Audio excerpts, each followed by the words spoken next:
జై భారతమాత. అమ్మమ్మ కబుర్లకి ఆహ్వానం. మనం సమాజంలో చాలామందిని చూస్తుంటాం. ఒక్కొక్కళ్ళకి ఒక్కొక్క ప్రత్యేకమైన లక్షణం ఉంటుంటుంది. మనం వాళ్ళని చూసినప్పుడు వీళ్ళు ఇలా ఎందుకున్నారు అని ఆలోచిస్తే వాళ్ళ వంశం అది కదా అని సమాధానం చెప్తారు ఎవరో ఒకళ్ళు. శ్రీమద్ రామాయణానికి నాయకుడైన రామచంద్రమూర్తి, ఆయనకి ఆ వంశానికి రామచంద్ర వంశం అని కాకుండా రఘువంశం అని పేరు పెట్టారు. ఈ పేరు ఎలా వచ్చింది అన్నది చూద్దాం. శ్రీరామచంద్రమూర్తి వంశం ఇక్ష్వాకు వంశం. ఈ ఇక్ష్వాకు వంశంలో దిలీప మహారాజు అని ఒక గొప్ప మహారాజు. ఎంత గొప్ప మహారాజు అంటే భూమండలాన్ని మొత్తాన్ని జయించి ఆక్రమించి పాలించిన మహారాజు. ఆయన భార్య సుదక్షిణాదేవి. వాళ్ళు ఎంత ధర్మమూర్తులైనప్పటికీ కూడా చాలా కాలం పాటు వాళ్ళకి సంతానం కలగలేదు. అప్పుడు రాజపురోహితుడు ఏం చెప్పారంటే, మీ రాజగురువు వశిష్ఠ మహర్షి ఉన్నారు కదా, వశిష్ఠ మహర్షిని వెళ్ళి అడగండి అని చెప్పారు. అప్పుడు దిలీప మహారాజు ఏంటంటే సుదక్షిణాదేవితో కలిసి తన రాజ్య భారాన్ని అంతా కూడా మంత్రులకు అప్పగించి వశిష్ఠ మహర్షిని చూడడానికి, వాళ్ళ రాజ్యానికి బయట ఉన్న అరణ్యంలో ఆయన ఆశ్రమం ఉంది, వశిష్ఠ మహర్షిని చూడడానికి వెళ్ళారు. వశిష్ఠ మహర్షి దివ్య దృష్టితో చూసి దిలీప మహారాజుకి చెప్పారు, ఒకసారి నువ్వు దేవదానవుల మధ్య యుద్ధం జరిగింది, దేవతలు నిన్ను యుద్ధానికి సహాయంగా రమ్మన్నారు, నువ్వు సహాయంగా దేవతలకు యుద్ధం చేసి వెనక్కి తిరిగి వచ్చేస్తూ అక్కడ ఆ దేవ నది పక్కన ఉన్న కామధేనువుని నువ్వు పట్టించుకోలేదు. సాధారణంగా దేవలోకంలో కామధేనువు కల్పవృక్షము ఈ రెండు కూడా పూజనీయమైనవి. అంటే ఎవరెక్కడికి వచ్చినా సరే పూజ చేస్తారు లేదా నమస్కారం చేసి వెళ్తారు. నువ్వు వచ్చేయాలి భూలోకానికి అన్న తొందరలో అక్కడ చీకట్లో ఉన్న కామధేనువుని పట్టించుకోలేదు. అక్కడ ఉన్న జలపాతం హోరులో కామధేనువు అన్న మాట కూడా నీకు వినిపించలేదు. ఓ రాజా, నీకు సంతానము నా సంతానాన్ని పూజిస్తే తప్ప కలగకుండుగాక అని శపించింది కామధేనువు. మరి ఇప్పుడు ఏం చెయ్యాలి అంటే, ఇప్పుడు కామధేనువు తన కుమార్తెని నందిని ధేనువుని నా ఆశ్రమంలో పెట్టింది, మీరిద్దరూ నందిని ధేనువుని సేవ చేయండి, సేవ చేస్తే మీకు పిల్లలు పుడతారు అని చెప్పారు. అప్పటి నుంచి దిలీప మహారాజు సుదక్షిణాదేవి ఆ నందిని ధేనువుకి సేవ చేయడం మొదలుపెట్టారు. దానికి ఆహారాన్ని అందించడం, నీళ్ళని అందించడం, అలాగే కడగడం, అది ఆహారం కోసం బయటికి వెళ్ళినప్పుడు దాంతోపాటు వెళ్ళడం, నందిని ధేనువు నుంచుంటే నుంచోవడం, కూర్చుంటే కూర్చోవడం, ఇలాగ గోపూజ చేయడం మొదలుపెట్టారు. 21 రోజులైంది. వాళ్ళిద్దరూ దిలీప మహారాజు భార్య సుదక్షిణాదేవి చేస్తున్న సేవకి నందిని ధేనువు చాలా సంతోషించింది. కానీ దిలీప మహారాజుని పరీక్షిద్దామని అనుకుని ఒకరోజు అడవిలోకి వెళ్ళినప్పుడు ఈ నందిని ధేనువు ఒక గుహలోకి వెళ్ళేసరికి అక్కడ ఉన్న సింహం ఒక్కసారి నందిని ధేనువుని పట్టుకున్నప్పుడు దిలీప మహారాజు వెంటనే నందిని ధేనువును రక్షించడానికి కత్తి తీస్తారు. అయితే కత్తి తీసిన దిలీప మహారాజు అలాగా కొయ్య బొమ్మలాగా స్థాణువులాగా కదలకుండా ఉండిపోతే ఆ సింహం మానవ భాషలో మాట్లాడుతుంది. ఓ మహారాజా, నేను కైలాసం నుంచి ఇక్కడికి వచ్చాను. పార్వతీదేవి ఇక్కడ దేవదారు వృక్షాన్ని పెంచుకుంది, ఆ దేవదారు వృక్షాన్ని రక్షించడానికి ఇక్కడికి వచ్చాను. దేవదారు వృక్షం దగ్గరికి ఎవరొచ్చినా వాళ్ళని తినేసే అధికారం నాకుంది. ఇవాళ ఈ నందిని ధేను వచ్చింది కాబట్టి నందిని ధేనువుని నేను తినివేస్తాను అని అంటే దిలీప మహారాజు ఏమన్నారంటే, అమ్మా, నువ్వు దేవలోకం నుంచి వచ్చావు, కైలాసం నుంచి వచ్చావు, నన్ను రక్షించు, నేను ఒక మాట ఇచ్చాను నా రాజగురువుకి, నందిని ధేనువుని నేను కాపాడుతాను అని. అలాంటిది నువ్వు కనుక నందిని ధేనువుని తినేస్తే నా మాట తప్పినట్టు అవుతుంది, అంతకంటే నువ్వు నన్ను తినేసేయి అని చెప్పారట దిలీప మహారాజు. అంటే ఆ సింహం నవ్విందట, నువ్వెక్కడి వాడివి, ఒక ఆవు కోసం నీ ప్రాణాలని పణంగా పెడతానంటావేంటి, నీకు కావాలనుకుంటే 1000 గోవులని నువ్వు ఇవ్వచ్చు, అంతేకాని నువ్వు ఇస్తానంటావేంటి అంటే, నేను ఆడిన మాట తప్పను, నేను నందిని ధేనువుని రక్షిస్తాను, దానికోసం నా ప్రాణం తీసుకుని నందిని ధేనువుని వదిలేసేయి అని అంటే, అయితే నువ్వు వంగు, నీ మీద నేను దూకుతాను అందుట.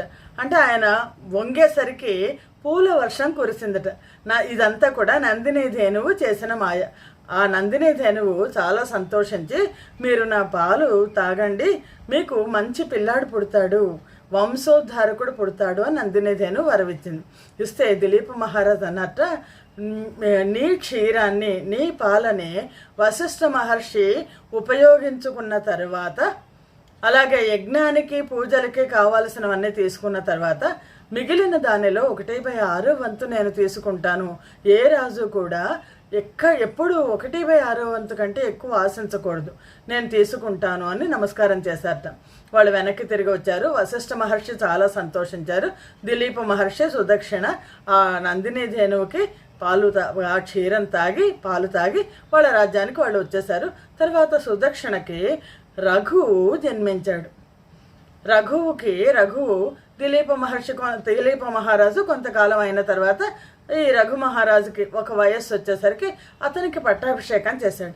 మరి దిలీప మహారాజుకి ఎలా అయితే సత్యవాక్ పరిపాలన ఉందో, ఆడిన మాట తప్పని లక్షణం ఉందో, రఘు మహారాజుకు కూడా ఉందా లేదా చూద్దాం. దిలీప మహారాజు ఆయన జీవిత కాలంలో కొంచెం పెద్ద అయిన తర్వాత చాలా యజ్ఞాలు చేద్దాము అనే కోరుకుందిట. దాంతో వశిష్ఠ మహర్షిని అడిగితే వశిష్ఠ మహర్షి అన్నట్ట, యజ్ఞాలు చేయమంటే 100 యజ్ఞాలు చేస్తాను, ఈ రోజుల్లో మనం 100 ప్రదర్శనాలు చేస్తామని మొక్కుకున్నట్టుగా 100 యజ్ఞాలు చేస్తాను నేను అని అనుకున్నట్టు సంకల్పం చేసుకున్నారు.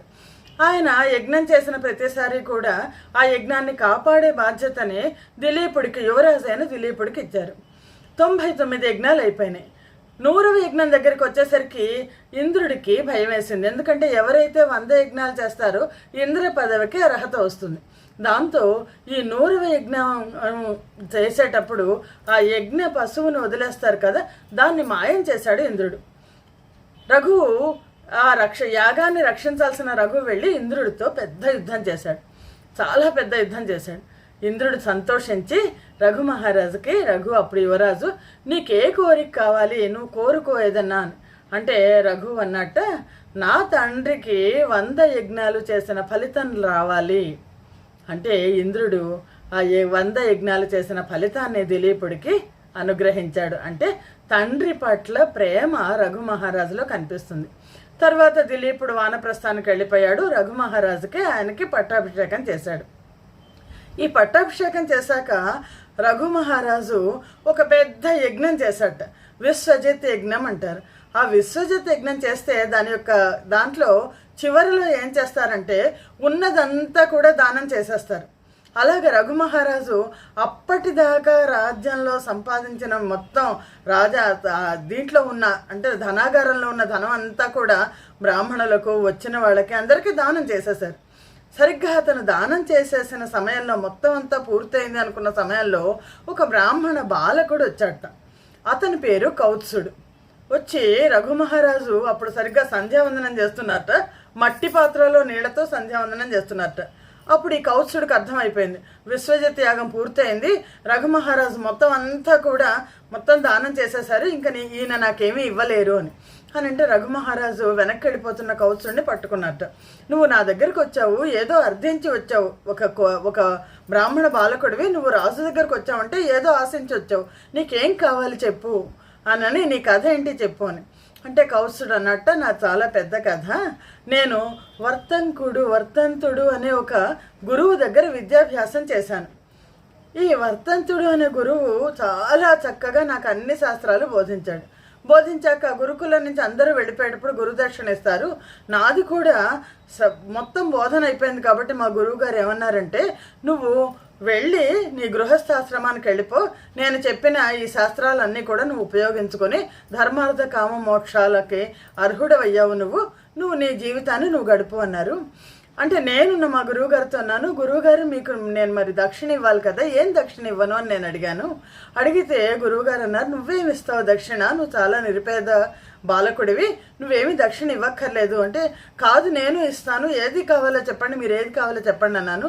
అంటే మా గురువు గారికి చాలా నా మీద కోపం వచ్చి నేను 14 యాగాలు చేద్దాం అనుకున్నాను, ఒక్కొక్క యాగానికి చాలా ధనరాశులు కావాలి, ఒక మనిషి ఏనుగు మీద నుంచిన ఒక నాణ్యాన్ని కనుక పైకి ఎగరేస్తే అది ఎంత ఎత్తు వెళ్తుందో అంత గుట్టగా ధనరాశులు కావాలి, నువ్వు తేగలవా అంటే కౌత్సుడు తెస్తానన్నట్టు వచ్చేసాడు. వచ్చేసాడు కానీ కౌత్సుడికి ఎవరి దగ్గరికి వెళ్తాడు? నిరుపేద బాలకుడు. 14 ధనరాశులు అడిగారు గురువు. అలా అని గురువు మాట ఇది ఇస్తాను అని అన్నాడు. ఎలా ఇస్తాడు అంటే రాజు తండ్రి లాంటి వాడు కదా, రాజుగారి దగ్గరికి వెళ్ళి అర్థిద్దాం అని చెప్పేసి ఈ కౌత్సుడు రఘుమహారాజు దగ్గరికి వచ్చాడు. వస్తే రఘుమహారాజు అన్నట్టు రేపు పొద్దున్న దాకా నువ్వు ఉండు, రేపు పొద్దున్న దాకా ఉండు, ఈ లోపల నేను ఇవ్వలేకపోతే కనుక నీకు ఇవ్వలేకపోతే అప్పుడు నువ్వు వెళ్ళిపోదు కానీ అంటే వశిష్ఠ మహర్షి సలహా ఇచ్చాట రఘుమహారాజుకి, నువ్వు ఇప్పటికిప్పుడు నీకు ధనం అనేది రాజ్యానికి రాదు కాబట్టి దేవలోకంలో కుబేరుడు ఉంటాడు, కుబేరుడి దగ్గర నువ్వు అప్పుగాన్నా తీసుకో లేదా కుబేరుడినన్నా ఓడించు అని. కుబేరుడు ధనానికి అధ్యక్షుడు. కుబేరుణ్ణి ఓడించాలంటే ఇంద్రుడి మీద మళ్ళీ యుద్ధం చేయాలి. దాంతో ఇంద్రుడి మీద యుద్ధం చేయడానికి రఘుమహారాజు సన్నద్ధుడయ్యాడు. ఎప్పుడైతే సన్నద్ధుడయ్యి ఇంద్రుడి మీద యుద్ధానికి బయలుదేరుతున్నాడో ఈ విషయం దేవలోకంలో ఉన్న ఇంద్రుడికి తెలిసింది. ఇంద్రుడు రఘుమహారాజు యొక్క వీరము, శౌర్యము, అలాగే అతని యొక్క మంచి నడవడి కూడా తెలిసిన వాళ్ళు. దాంతో ఇంద్రుడు రఘుమహారాజు యుద్ధానికి బయలుదేరేసరికి ఒక పెద్ద వర్షాన్ని కురిపించాడట. ధనం కనక వర్షాన్ని కురిపించాడు. కనక వర్షాన్ని కురిపిస్తే ఖజానా నిండడమే కాదు, అక్కడ చాలా భాగం అంతా కూడా నిండిపోయిందట. పొద్దున్నే లేచేసరికి కౌత్సుడు లేచేసరికి రఘుమహారాజు చెప్పాట, ఇదిగో ఇంద్రుడి దగ్గర నుంచి ధనం వచ్చింది, నువ్వు అంతా పట్టుకెళ్ళిపో అన్నట్టు. కౌత్సుడు అన్నట్టు అంతా నాకెందుకు, నాకు అక్కర్లేదు, నాకు మా గురువు గారికి నేను ఎంత దక్షిణ ఇవ్వాలో అంత మాత్రమే తీసుకుంటాను అని అందులో ఇంత ధనాన్ని కురిపించిన ధనంలో కొద్దిగా భాగం 14 రాసులు మాత్రం కౌత్సుడు తీసుకెళ్ళాడు. రఘుమహారాజు అన్నట్ట ఇది కౌత్సుడి కోసం తీసుకున్నది, కానీ నేను ఇప్పుడు ఈ ధనాన్ని నేను వాడకూడదు, ఎందుకంటే ఇది నా ధనం కాదు. ఇంద్రుడికి మళ్ళా ఆయన ధ్యానం చేసి ఇంద్రుడిని పిలిపించి ఈ ధనాన్ని మళ్ళా నువ్వు వెనక్కి తీసేసుకో, ఇది నాకు అక్కర్లేదు, తనది కానిది ఒక్క పైసా కూడా ముట్టుకోని లక్షణం అది, అలాగే ఆడిన మాట తప్పని లక్షణం అనేసరికి ఇంద్రభగవానుడు ఆయన చాలా సంతోషించి రఘుమహారాజును ఆశీర్వదించి ఈ ధనరాశుల్ని మళ్ళీ తిరిగి కుబేరుడికి ఆయన ఇవ్వడం జరిగింది. ఈ కథలో మనకేం కనిపిస్తుందంటే అటు దిలీప మహారాజు కానీ ఇటు రఘుమహారాజు కానీ వాళ్ళకి ఒకటి అహంకారం లేదు, రెండోది సత్యవాక్ పరిపాలన ఉంది, తండ్రి అంటే చాలా ప్రేమ ఉంది. రఘుమహారాజుకి తర్వాత అజమహారాజు అని చెప్పి జన్మించాడు. అజమహారాజు యొక్క కుమారుడు దశరథ మహారాజు. దశరథ మహారాజు యొక్క కుమారుడు శ్రీరామచంద్రమూర్తి. తండ్రి మాట కోసం అడవులకు వెళ్ళిన శ్రీరామచంద్రమూర్తి తన పూర్వీకులందరూ పాటించిన సత్యవాక్ పరిపాలనని పాటించారు. సత్యం, అహింస ఆ రోజుల్లో ఒక అంటే సమాజానికి ఒక బోధగా వాళ్ళు పాటించిన నీతి నియమాలుగా మనకు కనిపిస్తాయి. ఈనాటికి కూడా ఎందుకు తలుచుకుంటున్నాము అంటే సత్యవాక్ పరిపాలన మాత్రమే కాకుండా తల్లిదండ్రుల పట్ల గౌరవాన్ని చూపించడం ఈ రోజుల్లో కూడా చాలా అవసరం. అది ఈ కథతో ఇవాళ మనం ముగిద్దాము. జై భారతమాత, జై హింద్.